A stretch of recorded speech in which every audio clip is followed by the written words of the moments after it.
Добрый вечер. В эфире региональные вести. В студии Лариса Шамаева. Главные события понедельника.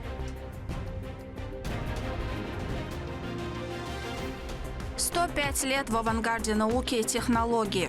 ГГНТУ, на мой взгляд, самое престижное заведение. Каждый год отсюда выходят выпускники с новыми идеями.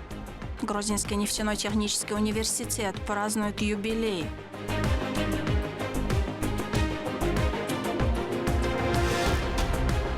Сила духа и точность удара. В игре каждый из игроков, они являются судьями друг для друга. В Грозном прошел масштабный турнир по бильярду.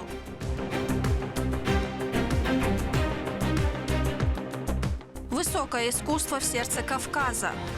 Мы остались в абсолютном восторге от уровня исполнения. Легендарный пианист Денис Мацуев в Грозном. Как прошел вечер с виртуозом в нашем выпуске.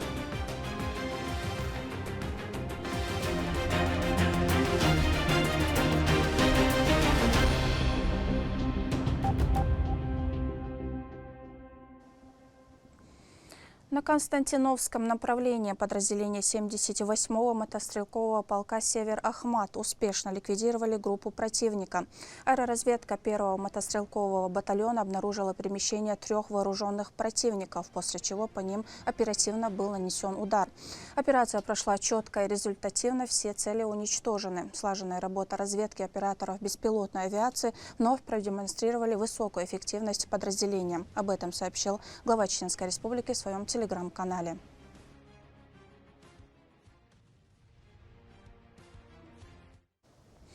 Президент Академии наук Чеченской Республики Жамбулат Умаров принял участие в масштабном русском форуме, который прошел в городе Чита. Форум собрал ведущих федеральных экспертов, стал важной площадкой для обсуждения культуры, традиций и истории русского народа, тем, которые в полной мере отражают задачи национального проекта «Семья». Для меня это часть того политического действия, которое должно быть в будущем гораздо более масштабным. Оно должно стать, на мой взгляд, ежегодным по всей России. Причем не только надо высчитывать, где там больше русских, меньше нерусских и так далее, и так далее. Нет. Мне кажется, для нерусских народов, Поволжья, тюркских народов Поволжья, различных народов Кавказа, которые и относят себя, и вообще относятся, согласно современной лингвистике, кавказской семье языков, и ираноязычные, например, как осетины, да, и тюркоязычные, как балкарцы, карачаевцы, калмыки и так далее. Эта идея очень важна. Нужно, чтобы мы говорили на одном языке единого государства. Этим языком сегодня принято считать русский язык. И русскость свою великий русский народ должен, мне кажется, показывать не каким-то стремлением к какой-то изоляции, скажем, да, понимая эту русскость как нечто, что должно показать русский народ как инаковый. Да? Есть такое выражение «инаковость». Или что эта самость должна быть каким-то образом изолирована. На самом деле нет. Потому что русская культура, русский язык – это не просто государствообразующие языки России. И русский народ – это не просто государствообразующий народ. Это уже записано в основных документах наших, да? В самых серьезных документах России. Но это еще и стержень нашей государственности, этнокультурный стержень, который заявил о себе много-много веков тому назад.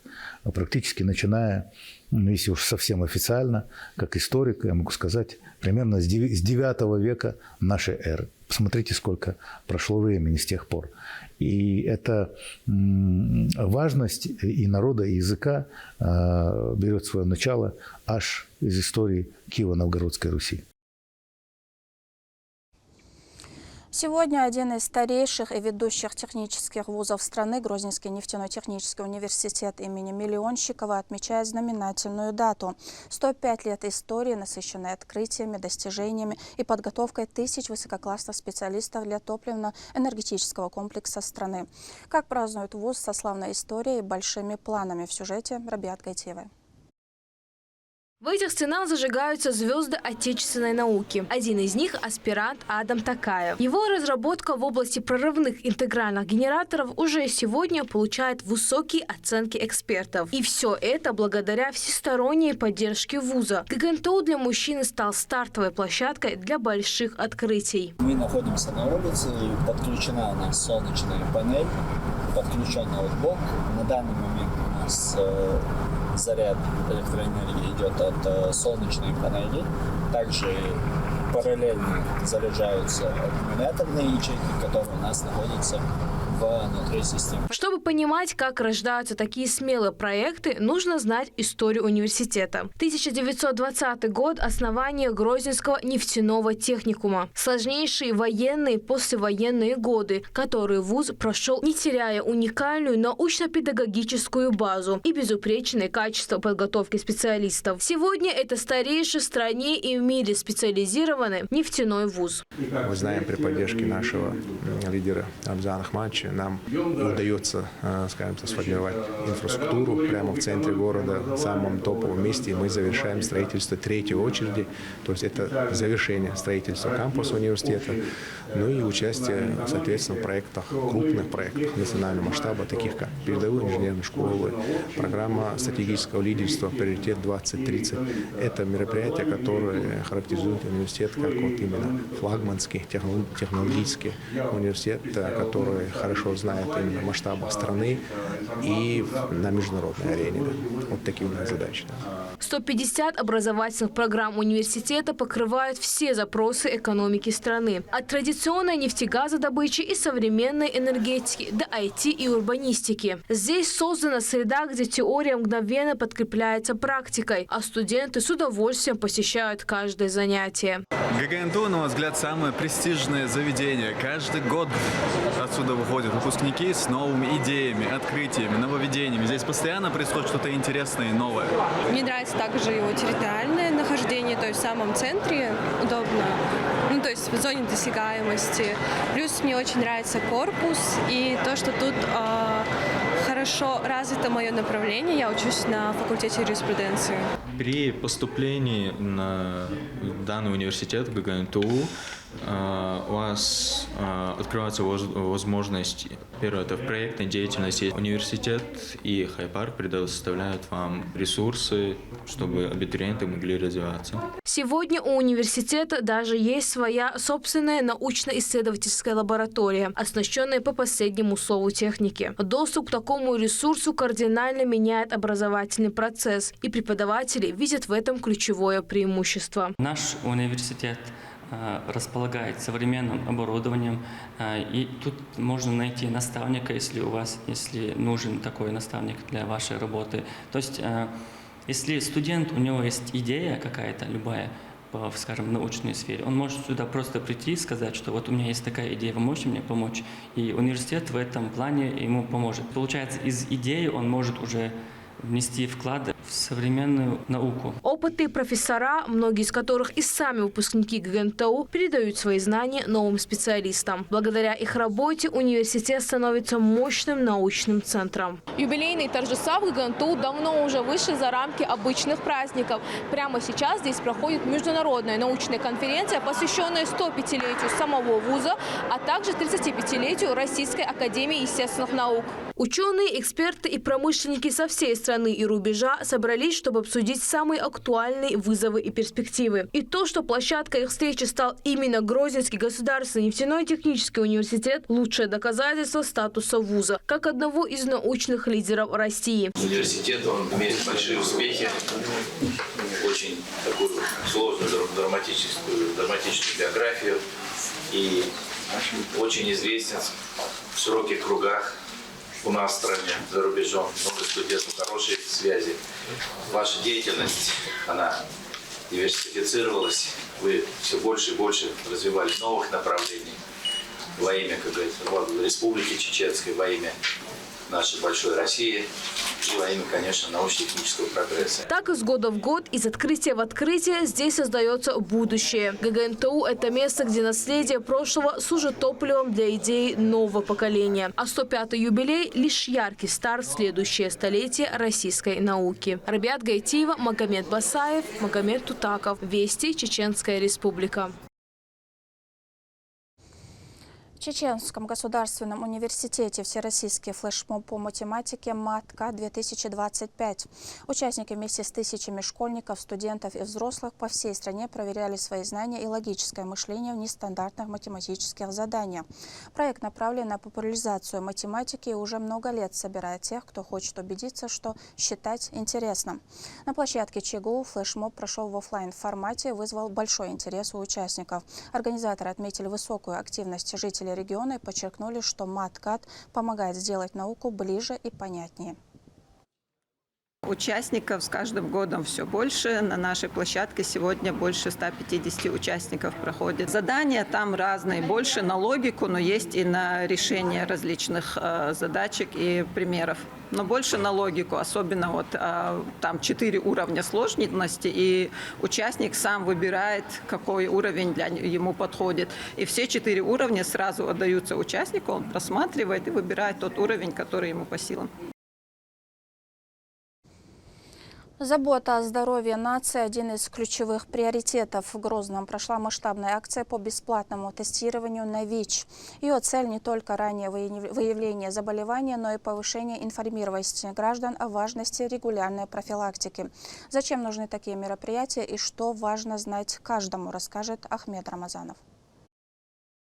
ВИЧ – это вирус, поражающий иммунную систему и ослабляющий защиту организма от инфекции. В России около 300 тысяч человек живут с ВИЧ, не зная о своем статусе, так как болезнь может долгое время развиваться без симптомов. Данная акция приурочена ко Всемирному дню памяти умерших от СПИДа, направлена на достижение ключевых целей государственной стратегии по противодействию распространению вируса. В рамках мероприятия каждый желающий получил возможность пройти бесплатное обследование крови и узнать свой ВИЧ-статус. Процесс сдачи крови проходит следующим образом. У пациента берут кровь для исследования, которая хранится в колбочках. Потом в РКЦ проверяют на наличие инфекции. Все это проводится анонимно. Всероссийские акции проводятся 2 раза в год, в мае и декабре. В Чеченской Республике ответственно подходит к этой проблеме как взрослое, так и молодое поколение. Министерство здравоохранения региона регулярно организовывает добровольную проверку на ВИЧ-инфекцию. Наряду с ними проводятся тренинги, собеседования и профилактические работы. Все для того, чтобы люди были осведомлены и могли даже самостоятельно защититься от опасных заболеваний. Министерством здравоохранения Чеченской Республики проводятся информационные и коммуникационные кампании по вопросам профилактики ВИЧ-инфекции, предупреждения и распространения данного заболевания, а также мероприятия, направленные на снижение стигмы и дискриминации в отношении лиц, живущих с ВИЧ-инфекцией. Чеченская Республика по заболеваемости в 6,5 раза ниже по Российской Федерации и в 3 раза ниже по Северокавказскому федеральному округу. В рамках сегодняшней акции каждый желающий может пройти тестирование на ВИЧ-инфекцию. Это конфиденциально, бесплатно и анонимно. И получить ответы от специалистов на интересующие вопросы. На мероприятии прошли проверку более 150 человек. Участники выражали благодарность за такую возможность и с радостью проходили обследование. Кроме того, сотрудники медицинских учреждений раздали 1800 буклетов, на которых была расписана самая важная информация на данную тему. Все случайно администрация и что вот эхе часов не арахаш улетш. Куда-то есть, только материал бесплатно ешхальч Проблема ВИЧ очень распространена в мире, и популяризация таких акций не только убережет здоровых людей, но и обезопасит уже болеющих, как и окружение. Ахмед Рамазанов, Ислам Ибрагимов, Сайцелим Ампукаев, Вести, Чеченская Республика. Во Дворце торжеств имени Дагуна Амаева состоялся грандиозный финал уникального в своем роде телевизионного проекта фестиваля «Син-Мехалш». Его автор, глава региона Рамзан Кадыров, задумал этот конкурс как масштабный смотр талантов, призванный приумножить культурное достояние народа. Финал стал ярким доказательством, насколько богата и многогранна чеченская культура. Репортаж Турпалита Сумова. Этот проект телерадиокомпании «Грозный», проводимый совместно с Министерством культуры субъекта. Автор крупномасштабного проекта – глава региона Рамзан Кадыров. Именно его поручение положило начало ежегодных мероприятий. Во Дворце торжеств имени Дагуна Амаева прошел финал фестиваль-конкурса. Официальные лица субъекта посетили телевизионный проект. Перед выходом на сцену идут последние приготовления – наложение грима, проверка реквизита.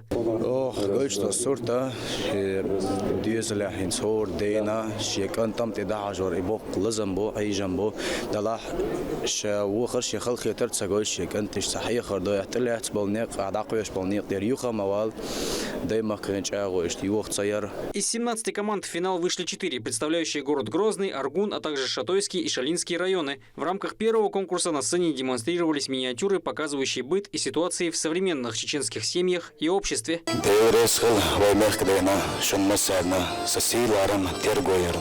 آمن دا سيدو شو دا تيهي بركة يولوي أحمد إسان بوي نوخشي كنتي يريق نوخشي چانا مخكنا أوقيوه كامبو إشتوي مخكن قونخي قيوه إشتوي مخكن يوشخين عبال دون الله حنر دوش بول دينا نويما يشبول نوخشي چان ساء. Судьями были прославленные деятели чеченской культуры, много лет отдавшим развитию и популяризации родного языка и традиций. Они оценивали каждое выступление по нескольким критериям. Номера впечатлили всех.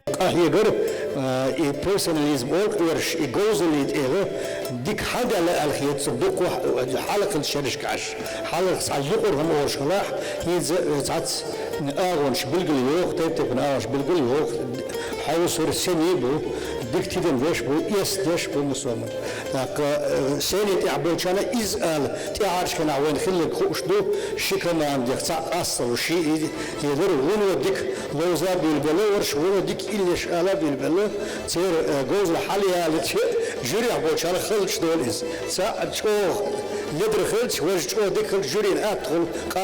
Вторым конкурсом был вокал и хореография. Здесь также было серьезное соперничество между коллективами, а еще было устное народное творчество, изготовление, а также игра на национальных инструментах. В сумме необходимо было набрать как можно больше баллов. После завершения всех выступлений на сцену вышел министр культуры Иса Ибрагимов. Он поздравил всех конкурсантов с успехом. Интерес к проекту огромен, благодаря большим талантам.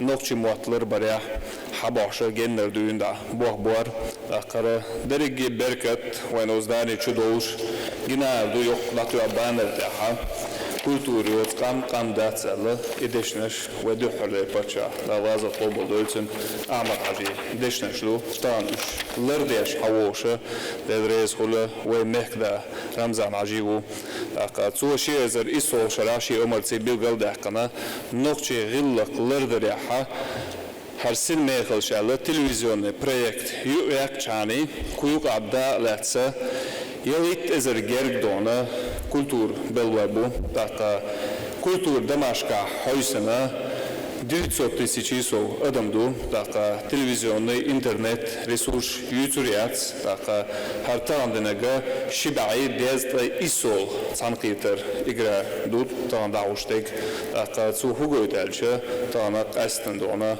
ва мехдастона тиден бешхлер нохчи гыллык адат.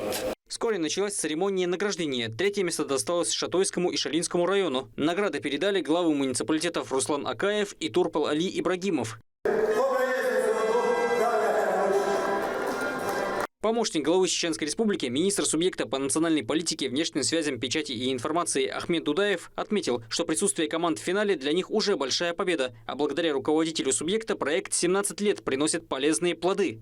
Рамзан Мач в своей деятельности акцентирует внимание всех министерств, ведомств, районов, фокусирует всех нас на духовно-нравственном воспитании подрастающего поколения. И этот проект Симмехалш, он целиком отвечает вот этим целям и задачам. Поэтому от лица всех участников, присутствующих, членов жюри, хочу поблагодарить главу республики, героя России, инициатора данного проекта Рамзана Ахматовича Кадырова. Также хочу поздравить всех победителей. Каждый участник этого проекта, он уже является победителем. Каждая команда, которая участвовала, они уже являются победителями, поскольку этот проект, он нам дает региону расти сотни творчески развитых молодых людей, которые придерживаются правильной, четкой гражданской позиции. Министр передал мэру Аргуна Ильясу Масаеву награду за второе место, занятое управлением культуры города. Городоначальник Грозного Хасмагомед Кадыров рассказал, что конкурс проходит на самом высоком уровне с момента своего основания.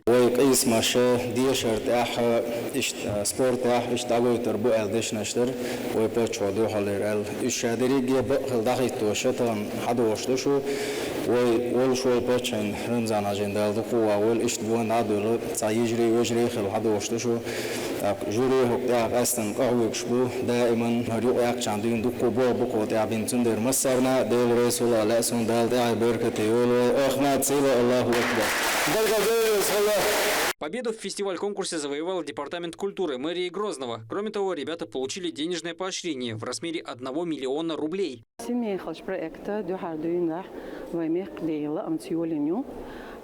تخن проект عدا لعتصندوق قبيش بيد إعتصا تخر لجدينا ح проект عدا ديق شوي خلدو بيش كولتوريا دوق قبيلش ديشتو سون دقر ديريس خو على أردر ويميقنا أمانونا ميق دين أحمد حجي رمزانا مسهم دعتير بوياشا غودياش حبوشكو. За прошедшие 17 лет в ходе телеэфиров было выдано около 1000 часов полезного и интересного контента. Проект призван способствовать к сохранению, развитию и популяризации народного творчества, укреплению духовно-нравственных ценностей и приобщению молодежи к культурным традициям чеченского народа. Турпа, Лолита Исумов, Джабраил Хаджиев, Вести, Чеченская Республика. Выдающиеся события в культурной жизни столицы. На сцене Грозного с большим успехом прошел концерт народного артиста России, всемирно известного пианиста Дениса Мацуева. Его виртуозное исполнение произведений мировой классики стало настоящим подарком для ценителей музыки и подтверждением высокого статуса республики как центра искусства и просвещения. Именитый маэстро покорил сердца местной публики. Ну а как все это было в нашем следующем сюжете?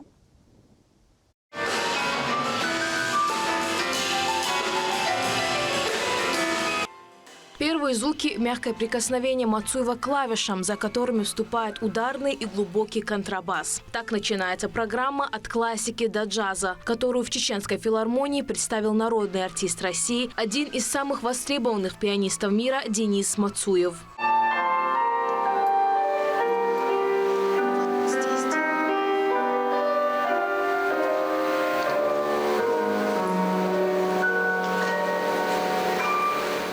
Этим вечером маэстро выступал вместе с друзьями и постоянными творческими партнерами. Пианист подарил публике настоящий музыкальный диалог жанров. Классика, имя которой Грик, Рахманинов, Хачатурян, Римский, Корсаков и Бородин переплетались с джазовыми импровизациями, взрывая зал живой и свободной энергией.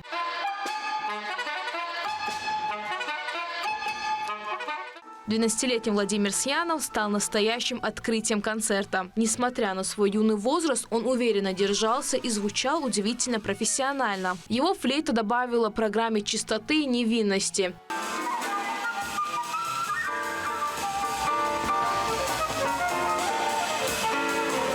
Денис Мацуев – музыкант с большой буквой. Он давно посвятил себя служению искусству. И в свои 50 лет покорил все известные мировые сцены. Билеты на его концерт раскупаются молниеносно и повсюду. Его давно по праву называют королем рояля.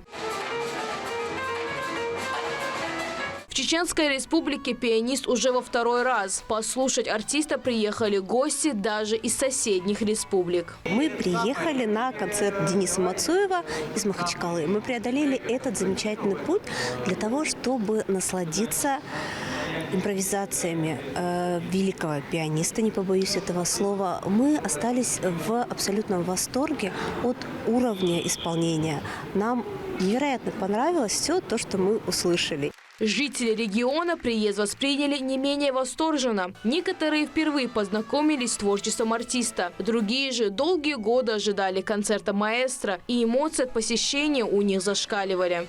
Я услышала произведения, свои любимые произведения.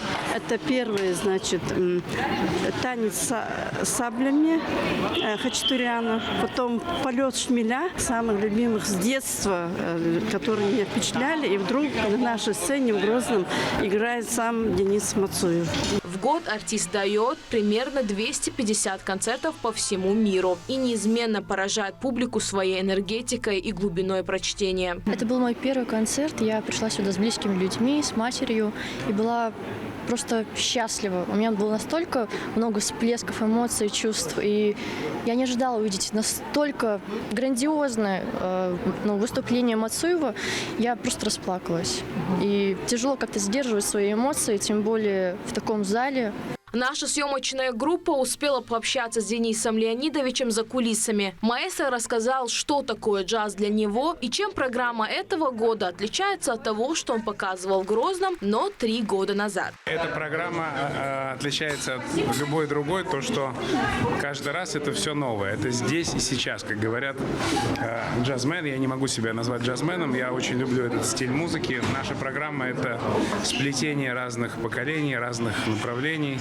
И то, что мы делаем внутри этой программы, повторить это невозможно. Это каждый раз это премьера. В этом и есть интрига и изюминка этой программы, так как импровизация – это что-то такое спонтанное здесь, сейчас. И в этом и есть совершенно какой-то полет. Концерт завершился овациями, а зрители еще долго расходились, делясь эмоциями.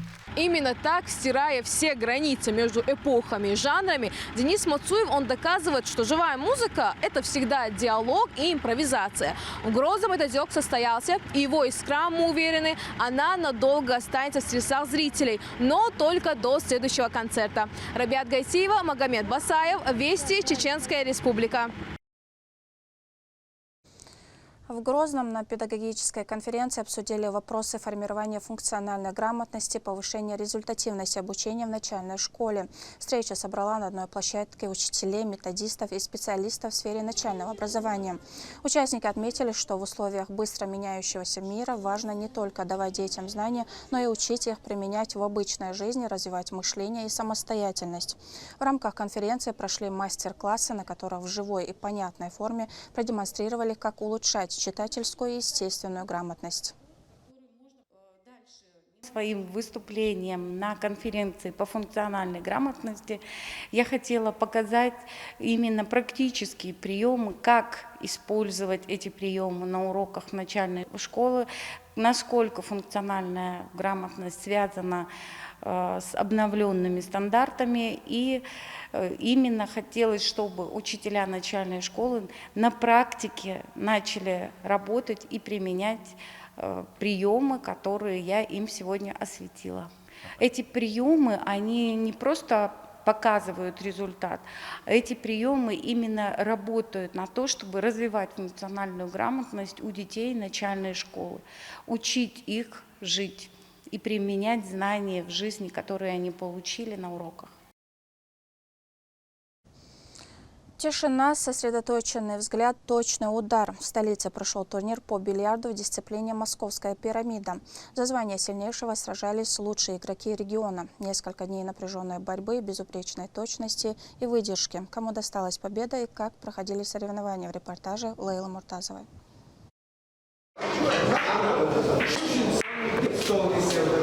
Точный удар, тихий раскат шаров и еще один шаг к победе. В Грозном стартовал крупный турнир по Московской пирамиде, где собрались сильнейшие бильярдисты региона. К ним присоединился и командир ОМОНа Ахмат-Крепость Абдулкерим Кадыров. 100 участников, сетка по олимпийской системе на выбывание на 128 участников. Генеральным спонсором турнира является компания «Баракат Хом». У нас будет до 16 призовых мест. Русский бильярд в игре, каждый из игроков, они являются судьями друг для друга. Если у них бывают какие-то спорные моменты, они зовут судью, и судья уже смотрит по ситуации и разрешает их проблему.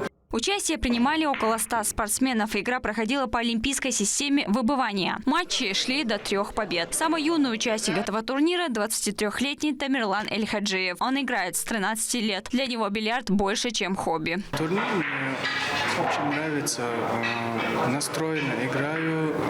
Тут больше роль играет и психологический настрой игры. Без этого ты теряешь свою самоуверенность и тем самым не можешь настроить свою игру. Но я пока что иду хорошо, я собой доволен. Организаторами выступили Федерация бильярдного спорта Чеченской Республики. Соревнования продлились 2 дня. Общий призовой фонд составил около 700 тысяч рублей. Такие турниры выявляют не только победителей, но и помогают развивать и поддерживать интерес к бильярду среди молодежи и взрослых. Лейла Муртазова, Ислам Ибрагимов, Вести, Чеченская Республика. На этом у меня все. Еще больше новостей вы можете узнать на наших аккаунтах в социальных сетях и в приложении «Смотрим». С вами была Лариса Шамаева и до новых встреч в эфире.